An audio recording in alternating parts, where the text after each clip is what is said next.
Drew DeArmond, how are you, my friend? Welcome into the game in T-Town.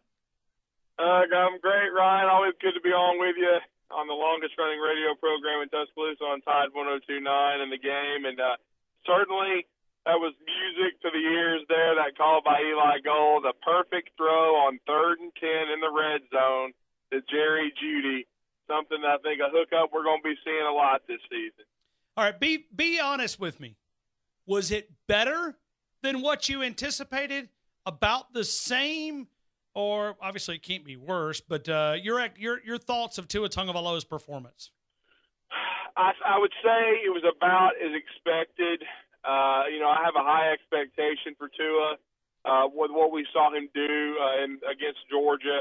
I was telling Marquise before I came on the air, he's the surgeon, man. I was expecting him to go out there and carve Louisville up and make plays as long as they protected him, which for the most part after that first drive they did. They gave him time to throw.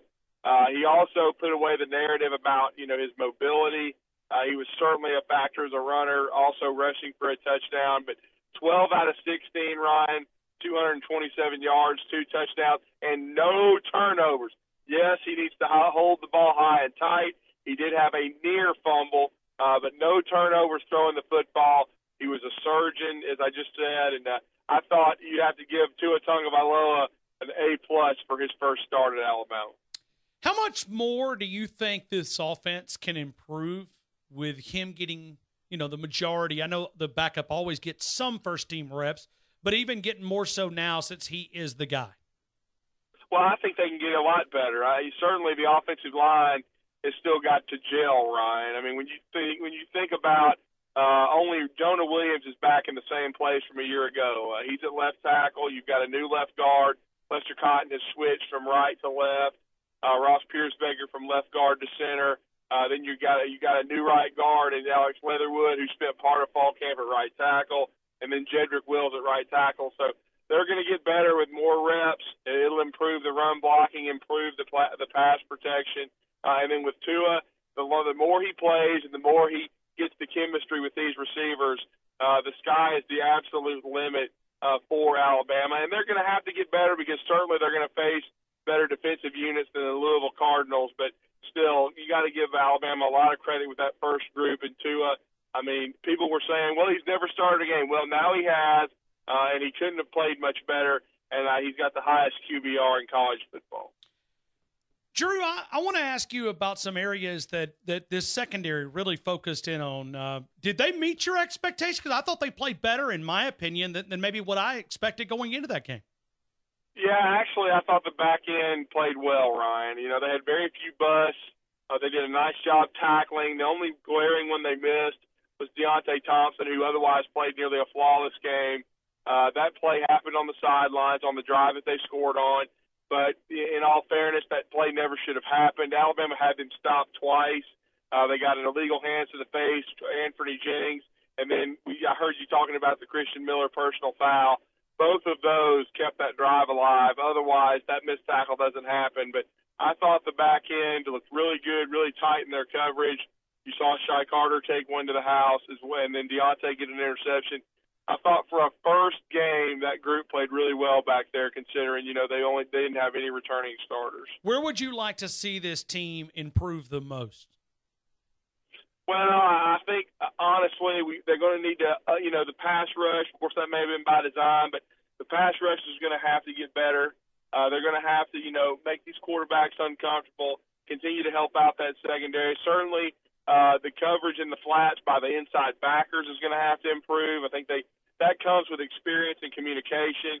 What a lot of people have to understand is that was Mack Wilson and Dylan Moses really, they neither one of them have started very many games in their career. Certainly because of injuries last year, both of them did, but this will be their first time as full-time starters. And if people remember, in 2014, Reuben Foster, in his first year as a full-time starter, he got off to a slow start too. So I think Mack Wilson and Dylan Moses will both improve, but I think they both made a couple of mental errors that I think that they'll get better. And I think the other area, and I think this is just going to come through reps and finding the right combinations, but certainly I think they had some issues with the snaps and the holds. You you get more reps with that, I think it's going to be fine. And I think that affected Austin Jones. I've seen Austin Jones in some practices. I've heard about his performances in scrimmages. I think he's going to be a good place kicker. I think I'm gonna go ahead and say I think the missed extra point and the field goal were an anomaly. I think he'll be solid. And then certainly I think the biggest worry probably of any area right now is the punting. Certainly Skylar DeLong left a lot to be desired, so he's going to have to improve. But quite frankly, when you got Tua Tagovailoa at the controls of your offense, hopefully punting will be something that only happens a couple times a game max. All right, so let me ask you about the conversation that is really, I didn't think it would, but it has been a pretty good percentage of our hour and 20 minutes worth of phone calls. What'd you think of the post-game interview with Maria Taylor? Did you have a problem with it? Just overall your analysis. I did not have a problem with it because, and first of all, I thought Maria Taylor asked the question the right way. She did not say, who is your starting quarterback? She asked him how the quarterbacks played. What you have to understand when you're dealing with a coach like Nick Saban is he is a perfectionist and he is wound very, very tight. So it wouldn't have mattered if it was his son. It wouldn't have mattered if it was his daughter. It wouldn't have mattered if it was his friend from high school that he'd known for 40 years. Nick Saban, the main reason this happened, of course he's tired of the quarterback question. But one of the other reasons why he was wound so tight is because he did not appreciate, and he even said this in his press conference today, the way the team played, did not like the way the team finished the game. He was bothered by the mistake by Christian Miller. He was bothered by the penalty by Anthony Jennings.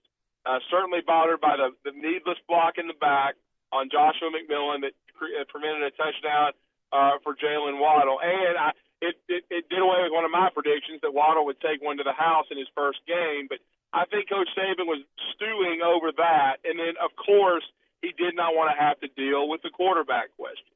But certainly, that's what makes Nick Saban great. There's a lot of coaches that would have been smiling and laughing and clapping when his team wins 51-14.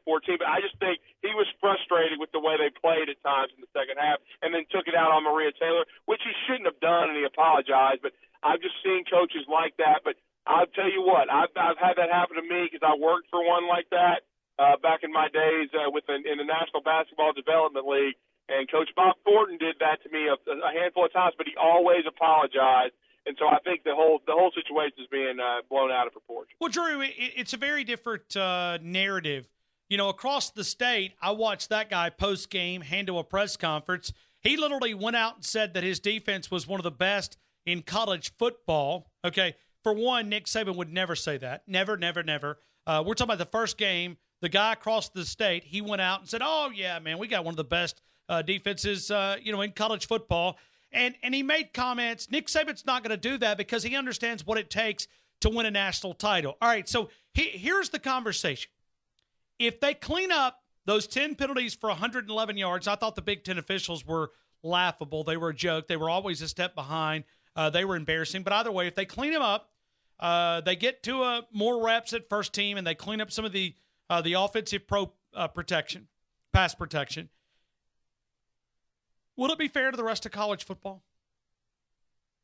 I would say no, as long as Tua is healthy. I think this offense, even with Nick Saban letting the air out of the football, can average 50 points per game because, the only way they wouldn't hit that number is if Tua comes out pretty early in the third quarter because I think this offense, with his precision passing, the offensive line continuing to gel, the running game.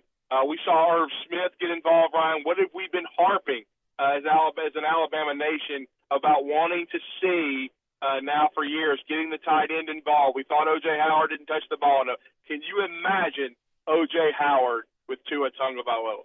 Glory, glory, glory. No, I'm not able to. No, it's because those would be those checkdowns that would be unreal.